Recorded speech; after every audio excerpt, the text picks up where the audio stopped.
Boom. Do we have some sound now? I think we do. Audio is good on Instagram. YouTube, I've got audio coming.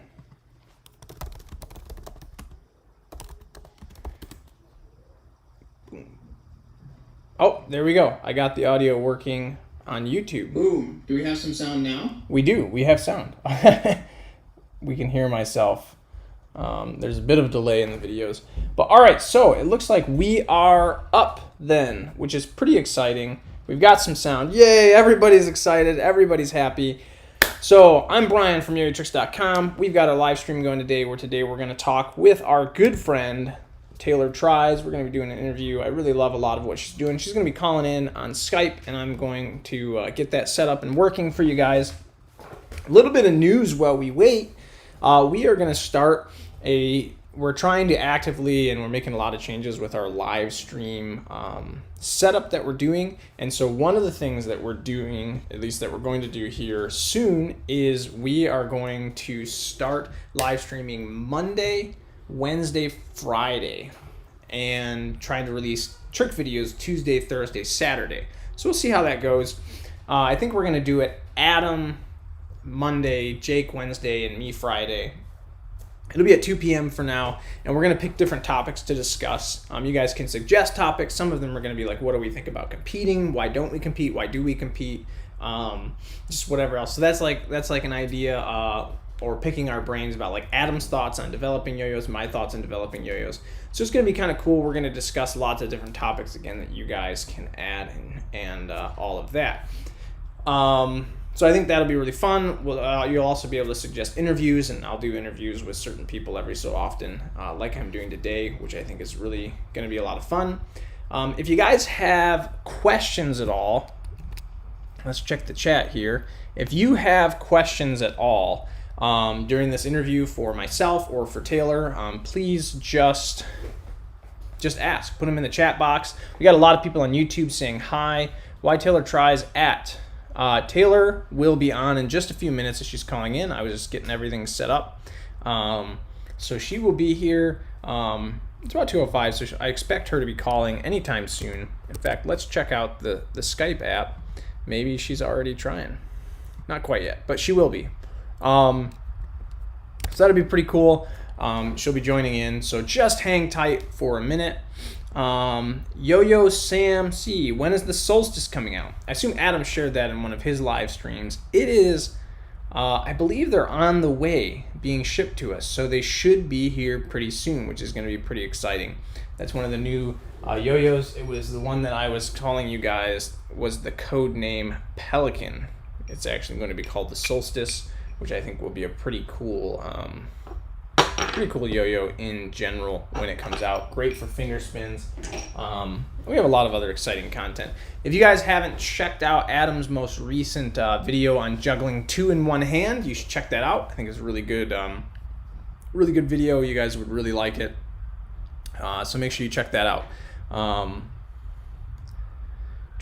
Let's check out the chat here. If you guys have questions on Instagram, you can put them in the question box or just in the comments. And on YouTube, Traveling Yo-Yo Kid wants to know, how many balls can you juggle? I can juggle 4. That's the most I've ever tried and worked on with any real diligence. So that's kind of my limit. Let's see. Kevin the Vlog. Wait, what is your favorite yo-yo? My current favorite yo-yo is probably either the Barbarian or the Solstice, which is the new yo-yo we're going to be producing. Mr. Yo-Yo, is the iceberg yo-yo good? It is great. On Instagram, Ifmora Everest, what do you think about the Edge Monster? I really like your live streams, by the way. Well, thanks. I'm glad that you guys are liking our live streams and enjoying them. I like the Edge Monster pretty well.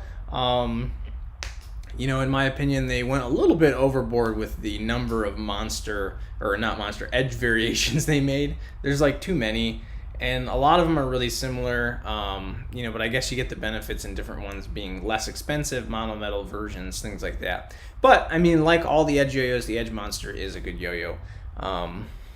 Isaac Maynard says, I bought the Yo-Yo Factory shutter. I took it out of the box and played with it. The bearing seized up. Can you tell me why did the bearing seize up on the first throw? I'm not sure. There's a lot of reasons that could be. It's possible that you got a bad bearing. If you contact us directly, I assume you bought it from us. Send us a direct message and we'll work with you on how to troubleshoot the bearing and either get it working, or if it's bad and you did buy it from us, we can send you out a replacement bearing to solve that, or just help you out in some way that we can. So definitely contact us if you guys ever have problems with your products. We'd love to help. Zane T says, hey Brian, do you have any tips on Ninja Vanish? I do, and we'll get to that. Right now, woohoo, we've got Taylor checking in here. I'm gonna move the Instagram camera. Let's see if we can give her a call. I don't know if you guys can hear my music. Oh, all right. Wait, is it working? I think so. I think you gotta click the video button. Maybe?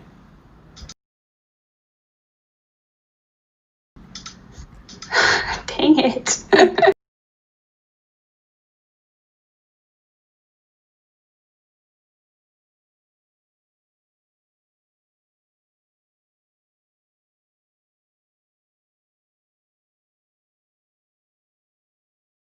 Yeah. Yes, awesome. Give me just a second, guys, and I will get us set up here on this. So, other person should be... There we go. We've got Taylor. And you'd think you would have me, but somehow I always have to reset it. Boom. All right. So I think we're good. Taylor, what is up? How's it going? Hi. Sorry I'm late. I hate being late, but I'm glad I made it. Awesome. Yeah, my question on YouTube is, now that we're set up, we're good, everyone's on. I have this weird software. In order to live stream interviews on YouTube, you have to use like this whole weird software. Do you have your phone on Instagram too? We've got people going on Instagram. Oh yeah, I can. Do you want me to? Yeah, if you ask to join in, we'll put you on that. How do I? Yeah, my question. Oh, good. YouTube has sound. I think if you watch our live stream on Instagram, then you can request to join, or I can click on your name or something. I don't know. Your guess is as good as mine. This whole technology thing. This is like... Yes. All right, like I did it. Oh, there we go. All right, so you should come on. Have you ever done a live stream with someone on Instagram? No, not on Instagram. It's actually pretty sophisticated. Turn that sound off. Yeah, you get that feedback there. Awesome. So hopefully everyone can hear. We've got Taylor Tries on here. I've confirmed everything's working. YouTube seems to be happy. Hold on, I'm getting feedback on my Instagram. I'm gonna plug in my headphones so it stops. It won't let me mute my phone for some reason. Oh, you know what? That's an interesting idea. Done. Yeah, it probably won't let you mute because it's it's on the thing. So there we go. I did the same thing. So now there should be no echo. Hopefully everyone's good. Man, we made all those YouTube people grumpy, but they're good. They'll be happy now. And you're here talking to me. So, for anyone who's not familiar, this is Taylor Tries, Taylor Glenn, right? That's your last name. That is my last name. From Taylor Tries Stuff. I don't know. But she's a Instagram, should we call you an influencer? Sure. She's a juggler on Instagram with a lot of followers. She also has a YouTube channel, all of it called Taylor Tries. And she tries stuff, kendama, juggling, things like that. She's been an inspiration. So we asked you guys who you wanted to have on the live stream, and you were the #1 pick this year, like by a long shot, which is pretty cool. So thanks for joining us. I see you're at home. Have you been working from home and stuck at home like the rest of us? I have, doing, mostly been working on my own stuff, but doing like little freelance gigs here and there because I lost my main job, but that's okay, Oh, that's funny. That was one of the questions my users, our fans, submitted was, do you have a real job? Which I do have a real job. Do you want me to answer that now? Yeah, you could go ahead. What do you do for work? I for the last 7, almost 8 years, I guess, have been a film editor here in LA. So work on like TV shows and movies and stuff. Mostly as the assistant editor, so not the main editor, but the one right underneath that. Yeah. You know, I listened to your podcast on social media, which was actually one of my favorite podcasts on that. It actually helped me try to do better with our social media. We've been trying to post every day, which was going great for about 2 months till my phone broke. Well, that makes it really hard. It's already really hard. So. Yeah. not happy people. Yeah, on there, I knew you had mentioned you had a film background, which is obvious because your videos are pretty awesome, and I didn't realize that you were actually an editor, so that's pretty cool. Yeah, we went to school and everything. Do you edit like commercials and stuff, or what? Are you working on movies? Like, are you famous? That's what we want to know. No, I'm not famous. I haven't really made it to the full editor role yet. It's not my job to edit the whole picture. I do like parts here and there, and then I assist the main editor. So I'm not famous by any means. I haven't won an Oscar or anything. But I have worked on some really big shows and movies, which is cool. But I don't work on commercials. It's purely movies and TV shows. Cool. Yeah. So. Well, that's pretty awesome. I mean, that means one day we'll have talked to an Oscar winner, right? Because that's how that works. Sure. You can watch certain episodes of like Supergirl. My name's in the credits. I worked on that a lot. I worked on a movie called Bright, which was on Netflix with Will Smith. Okay. That was a very big movie. So my name is on screen. It's just deep in the credits. Well, I've seen both of those, so that's actually pretty cool. Awesome. Yeah. So I thought we'd start off. I have a whole list of questions and things over here, but I thought I would have you just kind of tell us a little bit about what you do on Instagram and why you got started on Instagram juggling. We have a lot of people who they ask us a lot, how do we get fans? How do we get started on Instagram? And since I love your podcast so much, I know you have some pretty awesome info to share. Yeah, I highly recommend anyone who's like seriously interested in getting into social media, check out that podcast that I have. It was just like a mini. I'm not doing it anymore, podcast, but it had a lot of great info for a good month or two.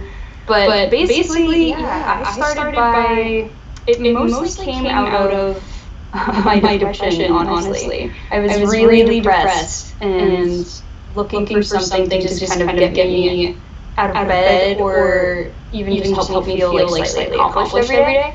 And so I came up with the idea, like the mini goal of if I post anything on Instagram every day, then I can at least like feel good about myself in that way. Whether it's good or bad, at least I like met this goal. So I put very little pressure on myself as to how good it was supposed to be or what even it was supposed to be. It was just purely, at the end of the day, if I push post, then I can like not hate myself that day, which is really sad, but that's where my mindset was. I was in a really dark place, and it helped me a lot to have that one thing where I could say, even if I can't do this and this, I got this one little really easy thing done.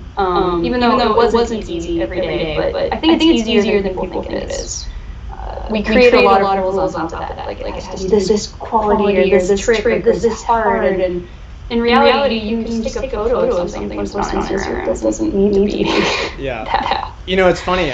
I listened to your. I'm familiar with a lot of the story because you shared a lot of that in your podcast. And the thing that struck me the most was you kept talking a lot about just doing it. Like, just try. It doesn't matter if you fail. Doesn't matter if it's not the best. Like, doing it is better than not doing it. And I really love that mentality.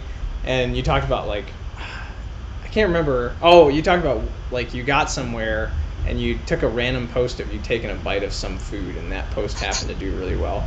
And it was funny because I've got 8 kids and I run a little hobby farm here at my house. And so, like, you can imagine, my life is pretty stressed. And so I was trying to post every day. And so that day after hearing that episode, like, I had nothing to post. So I took a picture of my Cinnamon Toast Crunch cereal that I was eating with my kids. And it was like, it's one of our most widely popular pictures It's on Instagram. it's super weird. I mean, there's a lot of strategies behind as to what makes things popular and not popular on social media and hashtags and all this stuff. But I think it does come down to like authenticity, and sometimes just posting anything from your life is authentic, especially the less thought you put into it. Sometimes the more authentic it is. So look at that. We've got a lot of chat going on. So one thing, people are saying you're echoing. I'm echoing or you're echoing? I don't know. They say Taylor's echoing, which... Dang it. Yeah, I don't know. I've got my headphones plugged in. I have my headphones plugged in too. Is it just on Instagram? Yeah. Oh, I think it's on YouTube that she's echoing. Is anyone on Instagram? Is Taylor echoing on Instagram? Oh, I haven't. I don't know why there would be an echo on my end on YouTube because I'm not looking at the YouTube. Yeah, I don't know. It's weird. Is that echo still there, guys? Testing. Let's do a test. Maybe if you turn your volume down a little bit, or maybe I need to turn my volume down a little. That might help, because it could be going from the speaker into the computer. It says on Instagram we're both echoing. I'm not sure. Oh, maybe we got to put like our phones to the side of our computer or something so that. This is so complicated. Right? We can do it. Yeah. Boom. Well, while we try to mess around with putting our phones somewhere other than right next to our computer, yeah. Everyone wants to know, do you yo-yo? Which is obvious because we're a yo-yo channel, so of course everyone wants to know that. Well, and I get this question a lot. It's one of my biggest suggestions on YouTube. People keep saying, "Oh, you should try yo-yoing. You should try yo-yoing." I've tried yo-yoing. I actually learned how to yo-yo before I learned how to juggle when I was like 11 years old. And a yo-yoer actually taught me. He didn't teach me how to juggle, but he got me into juggling. There was a yo-yoer back in Utah when I was a kid named Dale Meyerberg, who was a friend of a friend, and he was trying to get me into yo-yo, and I was just like, yeah, like I would try it, and he gave me like the tape and the VHSs and all this stuff, and I tried it a bit, but I think I was still a little too young to like fully grasp yo-yoing. Yeah. And he came over once and he did some juggling tricks too, beyond the 3-ball cascade, and it like, I was like, oh, I can learn how to do tricks with juggling, and so then I kind of threw the yo-yos away and started juggling. But that being said, throughout the years I've still picked up yo-yos. I have them. I'm not good at it. I can do the basic tricks like rock the baby, obviously walk the dog. I can do this one. Around the world. Well, and there's the loop. The loop. Okay, so recently somebody tried to teach me how to do that. I have a good friend named Mark Hayward, who's a yo-yoer. Yeah, I know Mark. Yeah, and he's tried to show me tricks a few times. We actually filmed a thing together once, but it was too cold, and the entire time I looked like I was just freezing, so I threw the footage away. But I just recently got some new ones, and I really I'm gonna make like a video where I legit try to learn some yo-yo tricks. I'm excited. All right. Well, good. Yeah. A lot of you guys are asking if she's taking questions, and the answer is yeah, we'll do a question time. I got sort of a little interview. We have some questions users submitted beforehand, but if you have questions, put them in the question box on Instagram or just type them in the chat on YouTube, and I promise we'll get to it. Everyone says our echoing is better, but still there a little bit. And some people are encouraging us. They say it's fine, so. I'm imagining it's coming from the fact that, like, for some reason it won't let me mute my Instagram, and so I have my headphones plugged in, but they have a microphone, and so I'm sure it's still picking up. Oh, this makes sense. But yeah, I think my phone was too close, and the volumes, it's hard when you have two different things, but it's pretty fun to do it this way.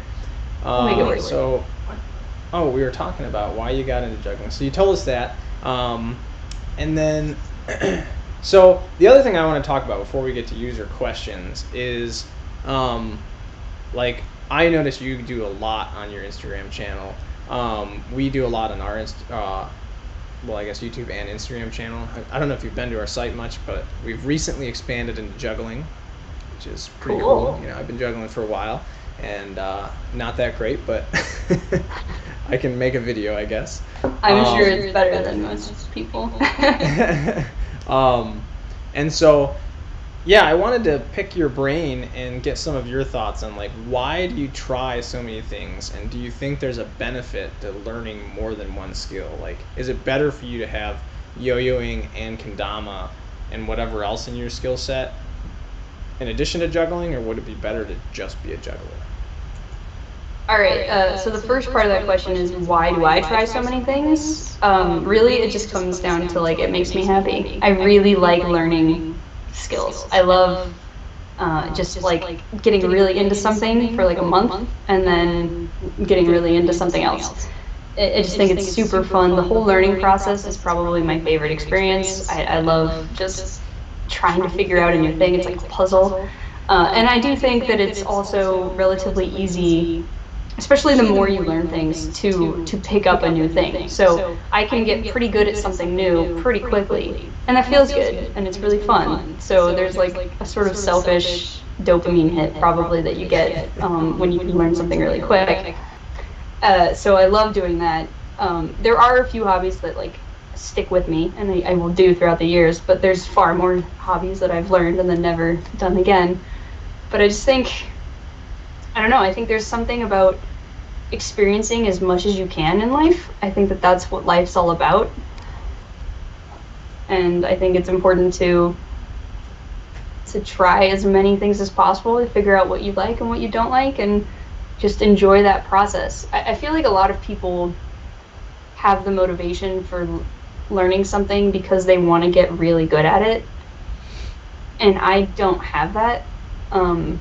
Like, obviously I want to get good at things, but I don't want to be like, you know, Santana on the guitar. I just want to learn how to play the guitar. So I don't have that motivation of like, I need to be the best, which I think helps me with not feeling spread too thin, because I'm not going to be the best if I have 1,000 hobbies. It's just not possible. I'm not the best juggler, and if I put more time into juggling and less time into other things, I would probably be a much better juggler. But I would rather experience a whole bunch of things than get really, really good at one thing. Now, that kind of goes into your second question of like, is it better to learn one thing or learn a bunch of things, and does it help and all that? I think it comes down to like, what do you mean by better? Is the question like, will it make you a better yo-yoer if you also play kendama, or will it make you a better juggler if you also play kendama? I think it can't hurt. I think that especially skill-based, hand-eye coordination-based activities all relate, and I think you'll find that if you're good at yo-yoing, learning how to juggle is much easier than if you weren't good at any of those things, because you already have that motor skill and coordination developed. And so for me, yeah, I do see it like everything I learn that is either motor skill based or coordination based, it's going to help me with my juggling.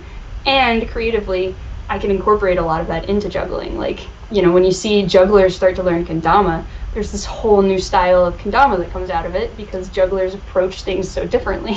Yeah. Well, I mean, there's the very trick, kendama has a trick called juggle, which is literally nothing other than juggling. And it's like, where do you think that creativity came from? And so many kendama people are like, this is impossible. And then I learned it in like a day because I know how to juggle. It wasn't, that's the easiest kendama trick for me. Yeah, I remember when I started kendama, it was like landing the tama on the spike was just like a nightmare. And then someone was like, hey, can you do juggle? And I was like, yeah. No problem. This is easy. Yeah, it's funny how that happens. All right, so we'll go to some user questions. We got some good questions in here, and if you guys have things that you want to add, just put them in the comments, and we'll get to you guys. A lot of you guys are wondering where the bald guy is, and I was gonna say I'm right here, but my hair grew back. So for a while there, all three of us at the company were bald, so that was nice. All right. So we did the first one. Do you have a real job? 2 is. What role does failing play in your learning process? You know, not succeeding, and what do you think holds you back from improving? Yeah, I think failure is, in my opinion, the most important part of learning. Like, it's, one of the most common comments I get is, you should change your name to Taylor Succeeds, and I don't want to, because I think you have to try something before you succeed. And I don't think that succeeding is the most important part, especially with juggling. Juggling is all about failing. Like, if juggling is fun because you mess up over and over and over again. That is literally juggling. It's dropping and picking up and dropping and picking up. If you don't like doing that, you're not going to like juggling. Once you learn the trick, it's fun, but then you just immediately start learning another one, and then you start failing all over again. It's like very few jugglers just learn something that they can do without failing, and then they're done, because that's no fun. So failure is super important, not only to juggling, but to everything, because it means you're getting better. It's like, it has to happen. And I think that people are really afraid of it sometimes, and they also just have such a negative emotion towards it that they feel like that means that they're not doing something right, which technically it does. It means that you didn't do something correctly with like a throw or a move or whatever, but you're doing something right in that if you're not failing, you're not trying, and that's good. So when you're failing, you are doing something right. You're at least trying something.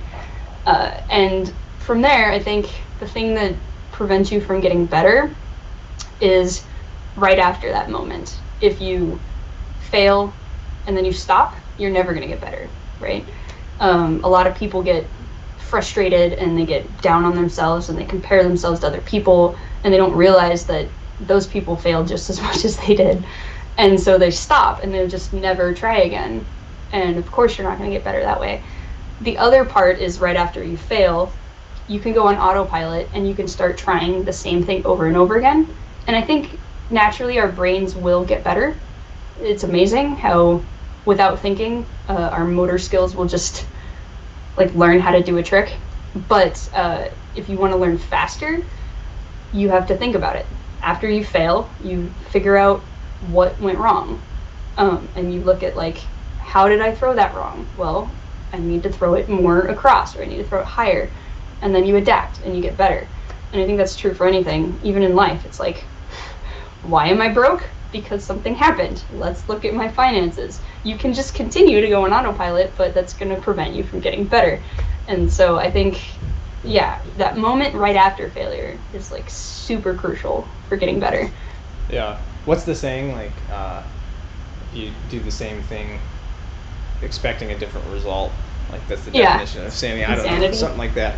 But yeah, I know, like with me with juggling, just as an example, but I do this with yo-yo and everything too, where like if I know that I'm messing up because I need to throw the ball more to the left, what I'll end up doing is intentionally like overthrowing it that way. Like, just to do something different, because what I was doing wasn't working, so I might as well do something else that isn't working. And then like start to find the balance between those two things until it gets to the right spot. Which is and the difference between somebody who's like good at something and somebody who's not isn't necessarily that they can do it, in my opinion.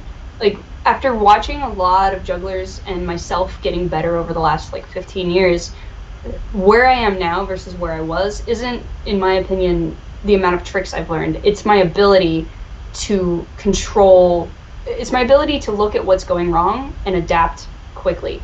So now I can mess up and immediately know, oh, that's because I need to throw it higher. And I can do that. When I was younger, at first it took me so many years just to learn, oh, that's what I'm doing wrong. But then it takes you a long time to be able to then physically make that adjustment quickly. So the older I've gotten and the more I've juggled, it's so much easier for me to, like, after I fail, I can immediately recognize what went wrong and then immediately correct it to where it's not even an effort. So it's like, that's why people say, oh, you learn things so quickly. Well, it's because 15 years of practicing learning, you know? And I think that that's the difference between a beginner and a pro, is just being able to recognize what's wrong and then physically have your coordination do it on demand. Yeah, it always makes me a little sad when I go to like a yo-yo contest and someone's like, hey, I made up this trick, will you learn it? and like I always want to learn people's tricks, and so I'll be like, yeah, and I'll learn it the first try. But it's like, you know, the same thing. 15 years, 20 years of learning and practicing, and learning what makes things work. Like, yeah, I'm gonna learn it on the first try, unless you bring me something that I've never seen before. You know, that's how it's gonna work. And you know, but that's, you know, I get sad when people get discouraged by that, and they're like, oh, that must mean I'm not very good because it took me a week to learn that trick. And it's like, well, you know, it's not the same, you know. I hate that question. I get so many questions on YouTube of like, I learned this in 3 days. Is that good or is that bad? Or I still haven't learned it. Is that bad? And it's like, no, there's no good or bad. Stop trying to compare yourself to other people. I get that a lot of people's motivations, especially I've noticed like a lot of men or boys, like their motivation is to be the best. And that's fine. And I think that can be a really good motivator. And a lot of great jugglers I've seen have that motivation. But it can also really quickly just discourage you and make you stop doing it. And it's like, it doesn't matter if you learned it faster than so and so. What matters is you keep going and you learn it. So yeah, I remember being a little boy and being that way. You know, even in middle school and high school, where it was like I wanted to do something and get really good, and I think I was pretty good at it. And then I'd go to like a competition or something and see how bad I was, and then I'd quit. And it was like, it took years for me to realize that's a really dumb outlook, because I had something I really enjoyed doing, and I gave it up because I wasn't the best.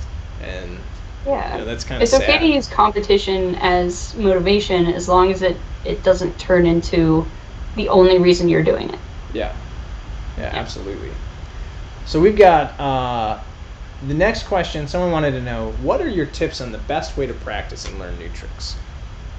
The best way to practice and learn new tricks. I think if you watch any of my tutorials, that those speak more to this than I could ever describe. But basically, whenever I try to learn something new, no matter what hobby it is or skill it is, first you have to know what you're trying to learn, which seems obvious, but a lot of the time I get discouraged with new tutorials that I find for new hobbies when they'll be like, yeah, we're gonna learn, you know, for example, Mills Mess, but I have no idea what that is or what it looks like. And so they'll just start breaking it down, and I'm like, what does my end goal look like? I have no idea visually what I'm supposed to be learning, so breaking it down only works so much. So, you know, that's a really specific thing, but I think it's really helpful before you do anything, whether it's building something or learning something or anything like that. Understanding the overall concept is really important, and will help you do the next most important thing, which to me is breaking it down. So, you know, with juggling, obviously it's like you do it with one ball before you do it with 3 balls. And I think that's so important. It's just like a song. You learn each chord first before you try to learn all the chords in progression. And I think for some reason people don't want to do that. Well, not for some reason, it's because they want to get there faster. Yeah. But in the long run, it's going to be much longer if you try to skip those steps than if you just broke it down. Absolutely. And that's me. So you've mentioned music a few times. I know you play the ukulele. What else do you play? Is that it? It's pretty much the ukulele. I've played many instruments over the years, like especially in school. You know, I played like violin and flute, piano. I took a lot as a kid, but now I pretty much play ukulele, and I'm trying to learn guitar, but I don't focus on it enough. So Fair enough. It's very hard. Adam, who actually founded our company, he plays the ukulele as well. He took it up, I think, last year, just as we've been talking a lot on our channel about learning and how to learn and some of those concepts. And so that was like his goal was to learn an instrument to kind of prove to himself that he knows how to learn. And he got pretty good, you know, just daily practice. And what's funny is it didn't take long, just 10 minutes a day, and now he can play the ukulele, you know. I mean, he's not gonna like go on tour, but you know. And neither am I, believe me. I've been playing for years, and I'm not very good in the grand scheme of the ukulele, but it's really a great instrument because it's so easy to pick up, and it's hard to make sound bad. Even when you're wrong, it sounds pretty, as opposed to the guitar, which sounds horrible when you mess up. You guys chose good, because I was like, hey, I wanna learn to play an instrument, so I picked the violin. That one's very hard. Yeah, it just sounds That one like is we have hard. time. All right. So another question someone had is, how do you come up with new tricks and video ideas every day? Well, I don't post every day anymore, but I did post every day on Instagram for almost 2 years, and it was hard. I think really, well, now I have the goal on YouTube to post like 3 or 4 times a week, and I have that same. It feels really similar where, what it comes down to is I think by creating that rule and that goal of like I have to post every day or I have to post multiple times a week, your brain figures it out. Yeah. It's like you just come up with something. You have to, and it knows you have to, whether, that's just like a slight variation of a trick you already know, or you just do it in a different way. There have been times where I post videos where I'm doing like a box, and then the next day I'll do a box, but I'll move my hips funny. Or I'll do a box and I'll like end really cute. Like, it's not, I think that's the next part, is changing up really subtle things. People, especially, I don't know about yo-yoers, but jugglers tend to like create these rules where I have to post my best tricks, and it's like, why? There are so many people out there whose best tricks are your worst tricks, so post your worst tricks. Like, obviously still post your best tricks, but if you can't think of one, just post a trick that you've done before that isn't the best trick in the world, but is still a cool trick, and people will like it. That's what I found. I got some flack for it at the beginning because people thought I was just posting quote unquote lame tricks or easy tricks, or I was overrated or something, but I think I like those tricks, and I like having kind of a catalog of those tricks. I think that just because something's simple doesn't mean it's bad. And I also think it's really helpful to people who are learning to see some of those more beginner tricks. We're so far progressed in juggling or any skill now that, like, if we're always trying to post the best, they're going to be more and more difficult. And then those beginners are never going to see the easier tricks. And then they're going to get more discouraged and never want to try, and that sucks. Yeah. So not having so many rules, not telling yourself that it has to be the best or perfect or anything like that, and then just trying to mix it up by changing one thing. A lot of the variations I came up with are like, instead of doing this, I do this, which isn't, I didn't come up with those, but it's not that much more different, not that much different. That doesn't sound right. Either way, it's not that different. It's not that different, but it looks different enough that it's interesting, and why not post it one day? The other thing to remember is that it's literally just one day. Like, people put so much work into their videos sometimes that they treat it like gold, but in reality, I have videos from a year ago that no one is ever going to watch again. Yeah. Like, I get asked all the time, you should do this, and I'm like, I've done that. So kind of don't treat them so much like they're your precious babies, and realize that once you put them out there, they're out. It's like a car. Once you drive it off the lot, it depreciates immediately.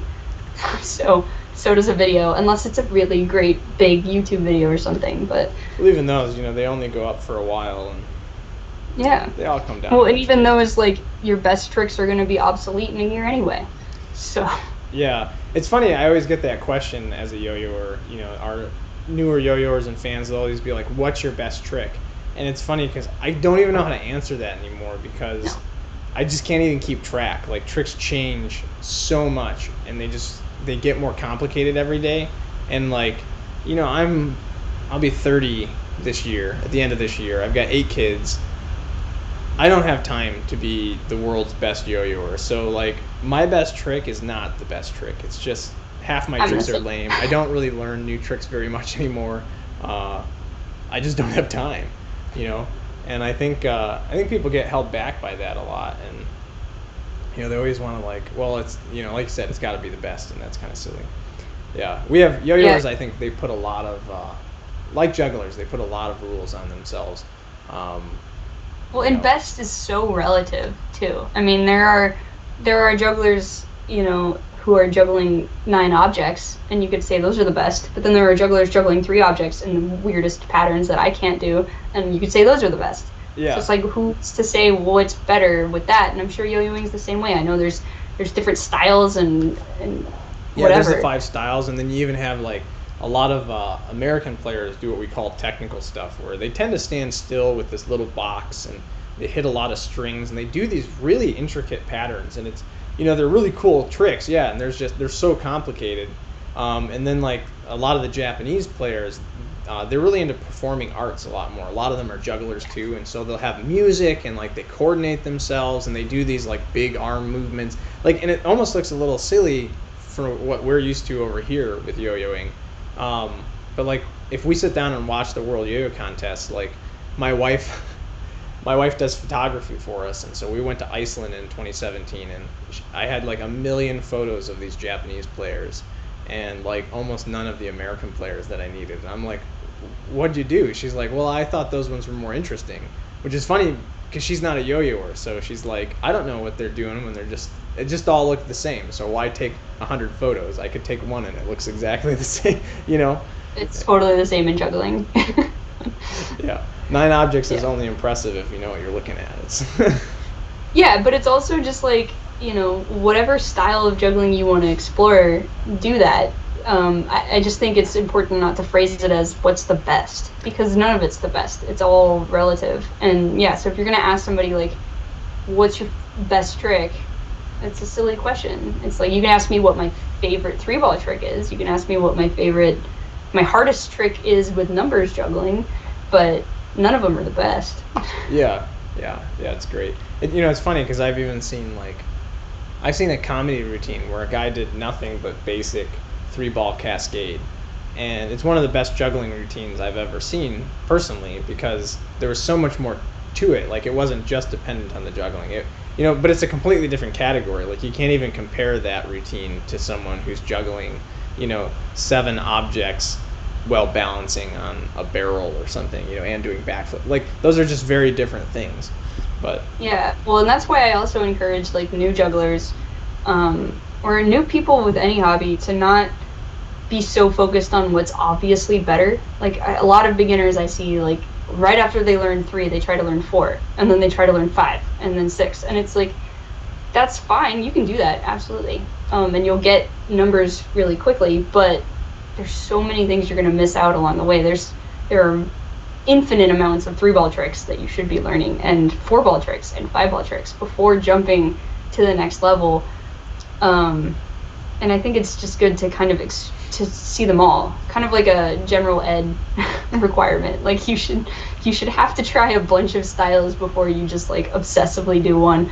I mean, you shouldn't have to, you can do whatever you want, but I think it'd be smart if you're getting into any hobby, try a bunch of the different styles and see which one speaks to you, and then do it. Yeah, Don't hear just that, guys? go for the top.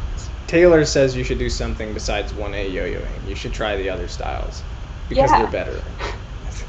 Definitely know what that means.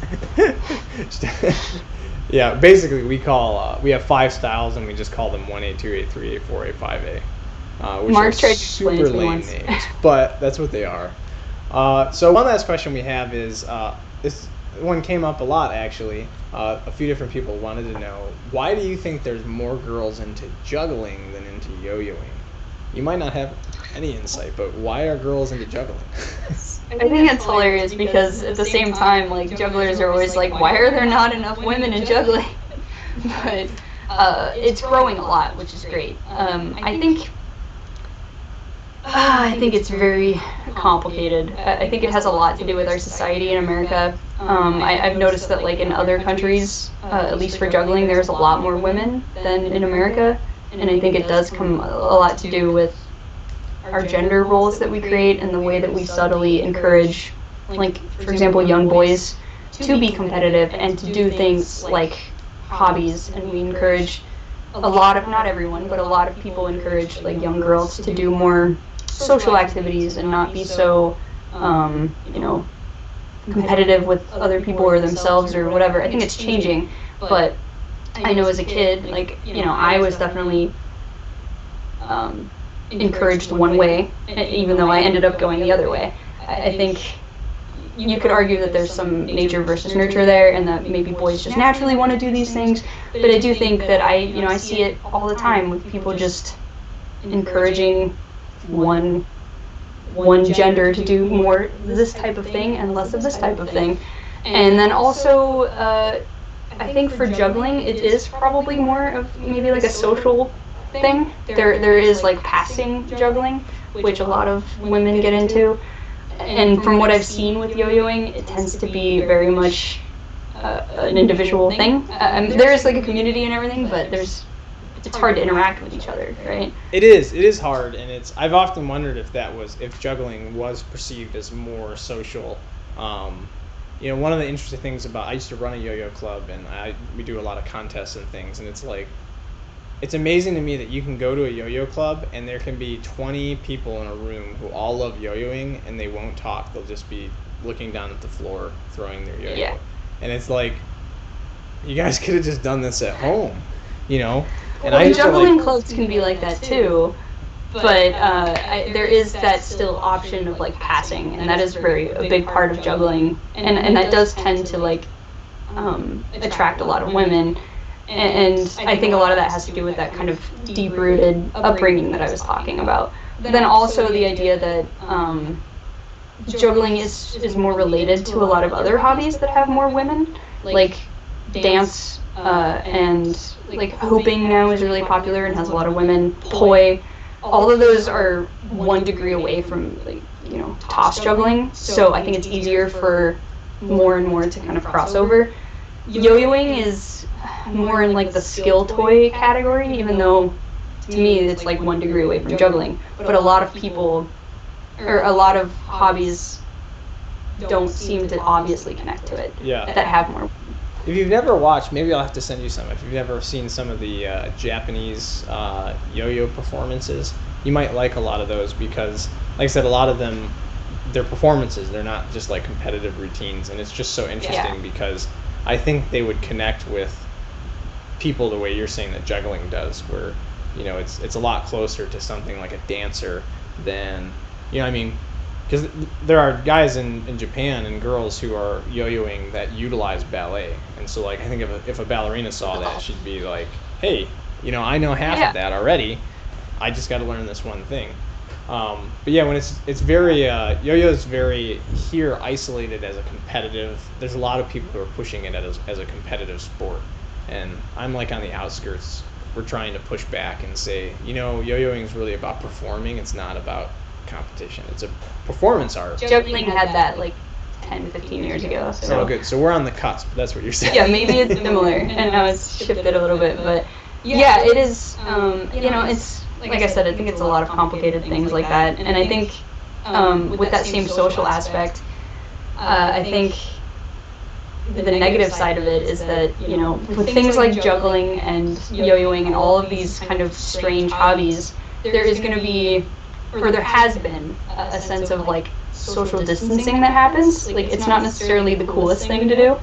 I know in school I was not the cool kid for juggling, and I think it's the same with yo-yoing and all those other skills. I think it's changing now, which is great because of the internet, but when for the past so many hundreds of years, it hasn't been necessarily cool to be that person. And I think that because again, the way that we like raise women and stuff, and a lot of the time girls are kind of taught that what other people think about them is really important, more so than boys. And so when you're doing a hobby that people find uncool, I think you're more likely to have a woman decide, or a girl decide not to do it, than you are a boy. The boy might be like, yeah, I don't care. I think a girl would be like, but I'm supposed to care. So, how do we fix that? Make sure that when you have daughters and boys and you encourage them to do what they love without caring what other people think, and that their value doesn't come from other people's opinions, all those things, and that they can do anything even if it's a weird hobby. and then also treating women within the community correctly, I think is hard. I don't know how the yo-yoing community treats women, but I know that certain communities have a hard time with that, and juggling has. It's gotten better. There have been some pretty atrocious moments, I can say that, but So like if you don't treat the women in your community correctly, then they're not going to stay. And then if they don't stay, you're not going to have examples, and young girls aren't going to think that they can do that because there's no one that does that looks like them and all these things. So treat people correctly. Don't objectify them. Don't say horrible stuff. So we got one question over on the internet to a bunch of people. Instagram, Sock Monkey Mike. That's an interesting username. So he wants to know, do you have any advice on dealing with depression that you'd like to share? Maybe you don't. But. Yeah. Depression is hard. Honestly, it's like, I think a lot of people offer advice for it. I think the biggest thing is to know that it comes and it goes, and it's not permanent. Like it's not permanent, and it doesn't have to be permanent, and you will feel better. It will take work sometimes. Sometimes it's just something that happens and you'll come out of it naturally. Sometimes you need to get help, and it takes work to get out of it, but you can. It is not a permanent state, and it doesn't have to be. So I think for a lot of people, just knowing that can help a lot, because otherwise you feel trapped and you feel like there's no way out, and that's definitely not where you want to feel. So just knowing that you are strong enough to get through this feeling. If you're not feeling strong enough to do it alone, you need to talk to people. If the people you talk to don't help, find somebody else and talk to anyone who can help, and get a therapist, and find resources online if you can't afford a therapist, all these things. You gotta take care of yourself. And for me, having something every day that I could do that made me feel like I was making progress at something really helped, and that's what juggling does. It's pretty cool. Thanks for sharing that. Yeah. Genty Wyatt on YouTube wants to know, well, he asks, who's the best juggler? Which I think, not to be mean, but I think that's a bad question, because it's like, what's the best trick? Like, there's really no way to answer. It's hard, yeah. So I thought I would rephrase this question as, who is maybe your favorite juggler, or a juggler that you really look to for inspiration? Because obviously Taylor is the best juggler. Who's the best juggler is hard. I mean, you can go online and find the list of world records for juggling and find who can juggle the most objects and stuff, but I don't think that those are the best jugglers overall by any means, but they're respected and great and awesome. I think, in my opinion, who fits the best juggler category for me in terms of like creativity and skill and technical ability would be Wes Peden, and I think a lot of people would say this as well. Wes Peden is he's incredible. He's been juggling since he was young. He can juggle an insane amount of objects. He can juggle them with such finesse, and he just adds like a whole style of creativity that no one else is even close to. So he satisfies all those categories, and he's a treat to watch. And on top of that, his videos are beautiful, and he puts a lot of work into each video he makes. So definitely go check him out. And he's like a really great part of the community. He teaches a lot, he helps a lot, and he's really kind.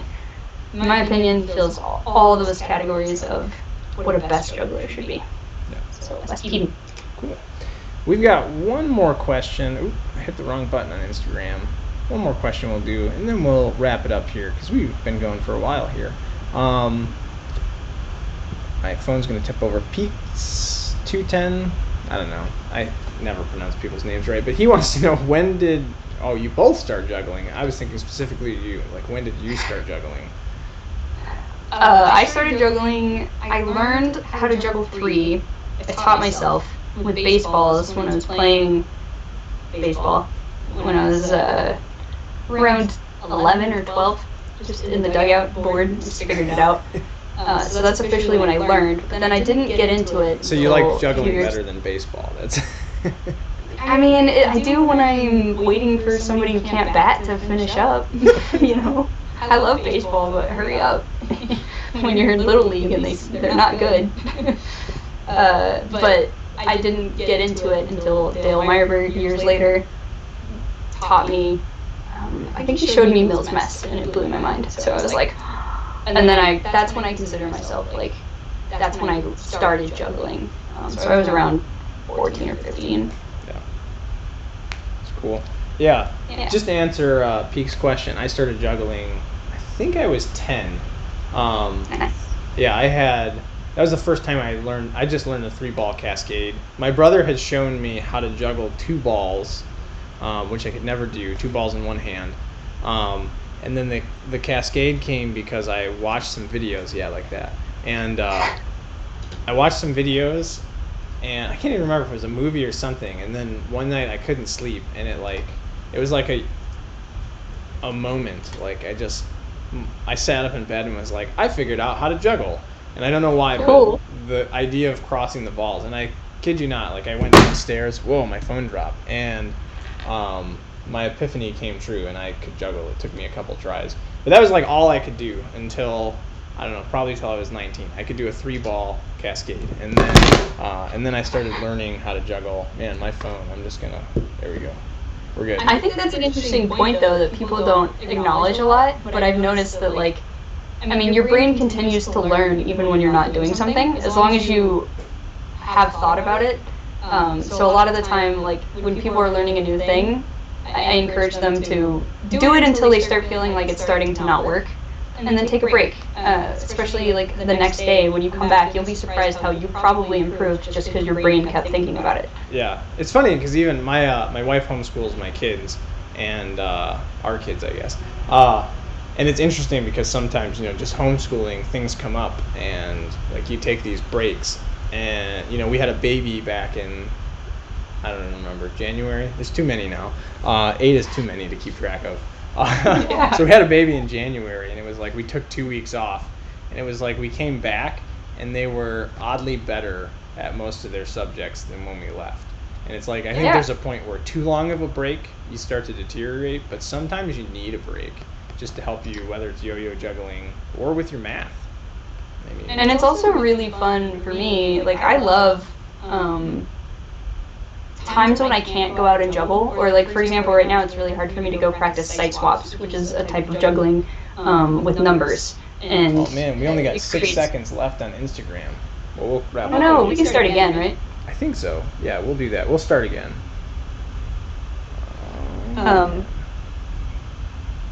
But like, I can't practice side swaps right now because I don't have enough height, and I don't like practicing outside because of wind. So I don't know if I'm... Anyway, That's fine. I don't know how to... So what I find is really nice is that when I can't do that, I can still sit in my room and visualize patterns, and I think that helps a lot. Like, it's amazing how sitting and thinking about a pattern can just, the next time I try it, it's like I practiced it that entire time. Yeah. Because half of it is your brain figuring out what you're supposed to do anyway. There we go. I'm back. Taylor will come back in a minute. I don't know how.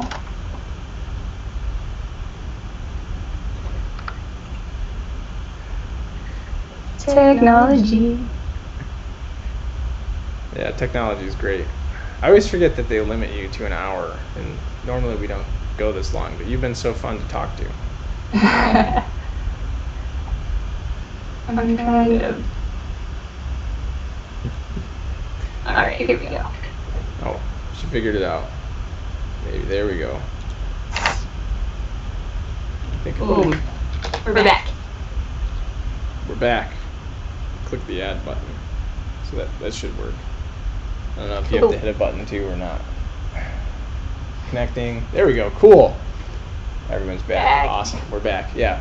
Yeah, it's an interesting idea. The fact that you can keep learning just by thinking. I do jiu-jitsu too. I'm a really weird guy. I talk about like not caring what people think and just doing a bunch of stuff. Like, my wife thinks I'm crazy, like the random hobbies that I get myself into. My next goal is paramotoring, which is really random, but I want to do what? Paramotoring. So it's like paragliding, but with a motor. So there's just a big parachute, you have a motor, and you fly. Dang. But I digress. Anyways, I do jiu-jitsu, and it's funny because so many people I do jiu-jitsu with, they rely on mat time. So they have to drill, and they just like, I got to drill if I want to get better.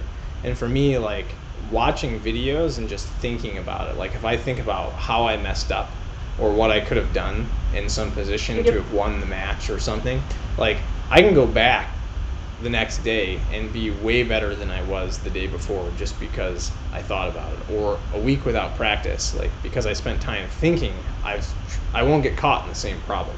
And it's like I didn't need any mat time. Sometimes I just need thought, and other times I need mat time. You know, it just depends. Right. I mean, there's two components of it, but it's actually, I find sometimes it's just really fun, like a fun exercise to do that anyway. Just to like sit there and visualize a pattern. It can be harder to visualize than it can be to do it sometimes. But if you can visualize it, I guarantee you it will help you do it. Yeah. So. Cool. All right. Yeah. Zane T, I know you're asking about Ninja Vanish a lot. I keep forgetting to monitor this chat. We might do that on the live chat on Monday with Adam.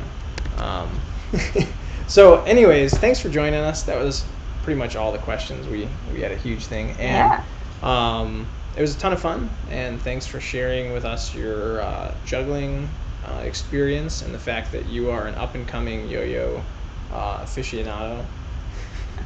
Right. Yeah, I remember I went to the, I don't think it was the World Championship, but there was one in, I think it was like San Diego or Long Beach or something a few years ago that Mark took me to. Was it the national yo-yo contest? Probably. Yeah. And I loved it. It was really funny how many people were just sitting or standing in corners by themselves, but I really enjoyed the actual competition. And I told him, I was like, I want to compete in the yo-yo. And he was like, do it, they would be so pumped. And then I just never practiced. So maybe someday I'll compete. I would love to make a routine. Yeah, maybe we'll have to get you into like 4A, which is off string. A lot of jugglers do that style. That's like Diablo, right? It's like Diablo. I don't know if you do Diablo, but I'm not good at that. Okay. But a lot of the I wanted to learn the loopy stuff. Oh, all right. 2A? Is it Yeah. 2A? Yeah. Maybe we'll have to send you some yo-yos for you to practice with, so you have some awesome YoTricks yo-yos, because they're better. They're just, Yeah, there you go. I love yo-yos. I love toys. So. But yeah. So thanks for coming on and doing this and answering everyone's questions. So if you guys don't already follow Taylor Tries, I think your Instagram is @TaylorTries, right? And is your there's an underscore @Taylor_tries? Okay. All right. See, it shows what I know. Taylor Tries. It's not available. And then on YouTube, is it the same? Taylor Yeah, you can go to youtube.com/TaylorTries. Okay. Or you can just Google or search for Taylor Tries. She also has a Patreon, which she calls the Otter Club. The Otter Club, because otters can juggle. Yeah, I don't know if you noticed, but the Instagram story that I put up had an otter on it. Yeah, I love it. Yeah, my Patreon's I work really hard on it. I offer a lot of exclusive stuff on there, like extended tutorials, and like I have a whole slow motion catalog where it's just tricks in really high speed slow motion, so people can hopefully learn them easier. So yeah, go over there if you want to check that out. Yeah, so you guys check her out, follow her, and thanks for joining in, and thanks again, Taylor, for coming on and talking.